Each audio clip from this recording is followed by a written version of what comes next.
Hey everybody, Prepper Nurse 1 here. So I'm doing this video inside because it's still raining. It's 3 in the afternoon now. I had done the other video earlier, and so I'm like, and then I had to run the generator for a while because obviously we're not getting any sunshine today. So ran that for a couple of hours. And I'll probably end up running it. And so it just kind of gives you an idea of what I have to do when we have days like today where we're not going to get any sunshine. I'll probably end up running the generator. Let's see, it's 3 now, maybe 11, 12 o'clock tonight. I'll run the generator again for maybe an hour and a half, 2 hours. And so, that way I have, I'm good to go.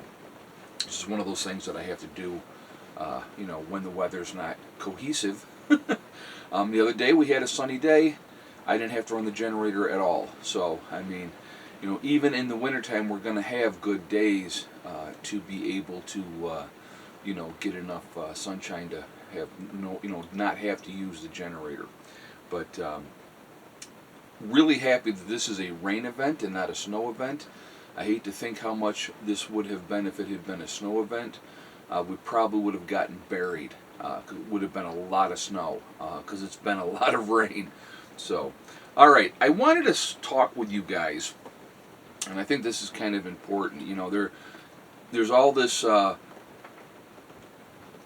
perceived outrage, okay? And we're going to go with the Department of Education, right? We're going to go with that.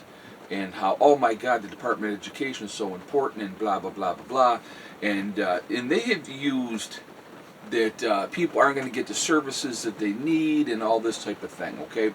And I wanted to address that because it really pisses me off. And I'm going to talk about my own personal experiences with the educational system and having a child with autism and dealing with that system. Now, so Eddie was diagnosed with autism at 2.5. So I'm going to tell you positives and negatives here, okay? So Eddie was diagnosed with autism at 2.5. And so he ended up going to a program that was called Head Start. And it had kids with disabilities, it had kids with autism, it had normal kids, if you will, okay, in this program. So they would take all these young kids together and everybody was together. And so he did that for a couple of years. And that was really beneficial. It was a great program. It was through the Kirsch Center. And it was fantastic. This is up in New York, okay? And they were wonderful. So we had moved after Heather had done kindergarten. Was it kindergarten? Yes, Heather had done kindergarten.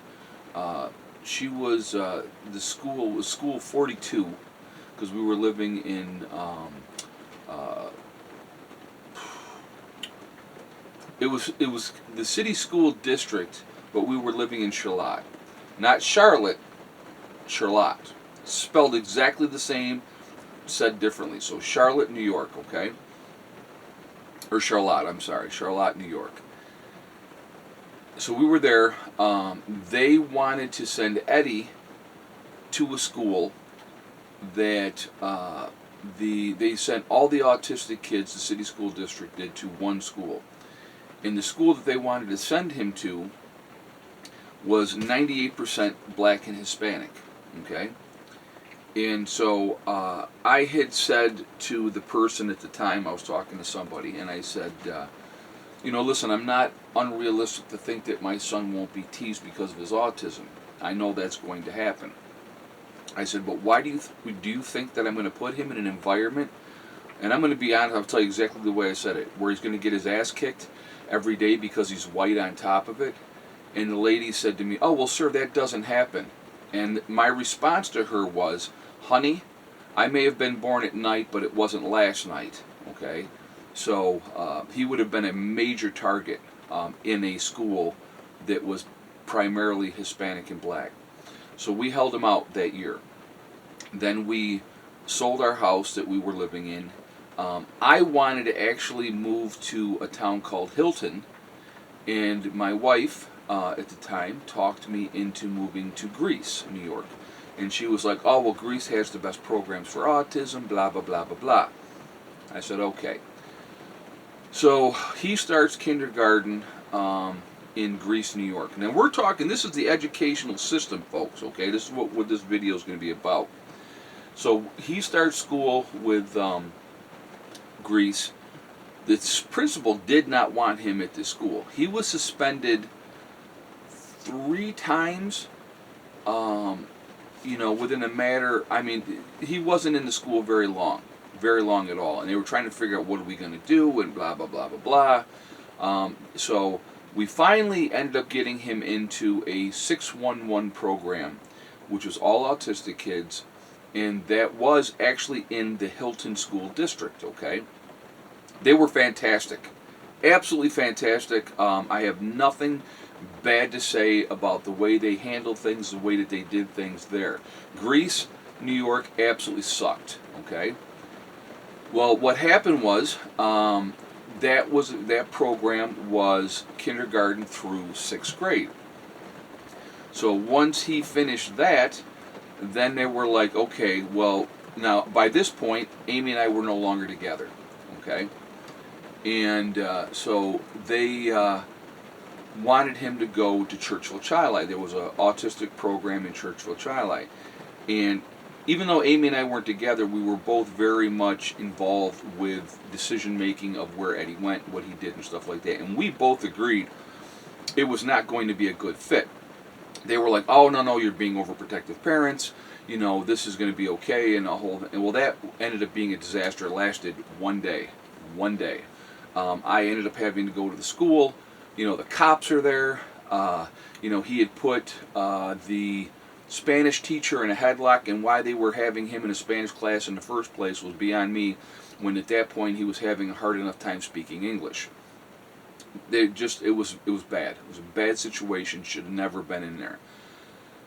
So because it wasn't in his school district that he lived in, they didn't have to take him back, and they did not. They were like, oh, well, we've learned a valuable lesson from this. They were just jerking us off, okay? They didn't want to deal with it either. They were like, nope, we're done. So what ended up happening was we go back to the Greece school district. And so they ended up putting him in a behavior school where it wasn't autistic kids, it was just kids that were just bad. They were just bad kids. And so what does he learn? He learns all kinds of new bad behaviors, and that was just a disaster. Well, we moved after that, and we moved down to the Dansville School District. And so they had a program where we had gone and met with the principal and all this type of stuff, and they didn't want to deal with him. And and it was just the whole system was so screwed up. And at the end of the day, the only thing they cared about was the money that they were going to get, because they had this autistic kid. But they want this autistic kid to fit in this box, which wasn't going to happen. It just wasn't going to happen. Eddie wasn't going to fit into a box. He was a difficult child, but if you gave him the time and structure, he would be okay. So what ended up, the long run of it, we ended up having a tutor that would come out to the house a couple days a week for Eddie. I think he came 3 days a week. And he was with Eddie for a couple of years, and that's what we did then. And as soon as Eddie turned 16, now here's the other thing. When the child turns 16, they can quit school, right? Well, the way they got it set up now, they have to finish the school year that they're in. They just can't quit, because then you can be charged, for neglect, and you're not taking care of your kid's education and blah, blah, blah, blah, blah. It was such a runaround, it was ridiculous. Now, the tutor was awesome. He was great. He told me later, after the first 2 weeks of dealing with Eddie, he thought for sure he was going to quit because Eddie was that difficult. But I kept telling him, give it time. You got to bond with Eddie, and it'll come together. And it did, okay? But I will tell you what, they don't care, okay? So all this fake, oh, we care and we're supportive and we give a crap, they don't, okay? So don't be fooled by all these, we're so concerned about the kids. No, they're not. No, they're not. They're concerned about the money. When you have administrators making big buku bucks, and they don't care, it's a terrible situation, folks. It really is. And they'll play this game like they give a crap. They do not care. So that's my experience dealing with the school district. So anyway, when Eddie finished that year, I pulled him out of school, and he was done. He wasn't getting anything out of it anyway. Okay, so, but it was terrible situation. So do you think they give a crap? And then if they keep them in programs, they'll keep them in programs, because I've worked with other kids with special needs through my nursing career. They'll keep them in programs until they're 21. Oh, and then at 21, screw you, have a good life, good luck. Okay? Yeah, it's always about the money. Remember that. So, you think they care? They don't care. All right? From my experience. Anyway, guys, I hope this helps. I hope they dismantle the whole education system and redo it. It is a disaster. And way too many people are making way too much money administratively, okay? Not teachers-wise, but administratively. And the fact that you can't get rid of teachers that are pieces of crap because they have tenure, that needs to be changed as well. Anyway, so that's my take on it, guys. I hope you have a great day, and I will talk to you later. Prepper Nurse 1, out for now.